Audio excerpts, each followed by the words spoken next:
Satu kejadian kecurian membabitkan sebuah motosikal milik seorang lelaki orang kurang upaya, OKU, dilaporkan berlaku di hadapan sebuah kedai runcit di Kelantan pada 31 Disember 2025. Menurut maklumat awal, mangsa dipercayai berhenti sebentar untuk membeli barangan keperluan dan memasuki premis berkenaan tanpa membawa kunci motosikalnya.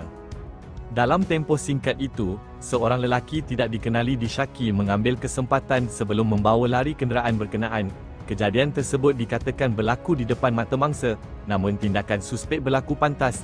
Setakat ini, tiada maklumat lanjut mengenai identiti individu terlibat atau perkembangan siasatan pihak berkuasa. Insiden ini turut tular dan mengundang pelbagai reaksi orang ramai yang meluahkan rasa simpati terhadap mangsa. Orang awam juga mengingatkan agar semua pihak meningkatkan tahap kewaspadaan serta mengunci kenderaan walaupun hanya meninggalkan seketika di kawasan awam.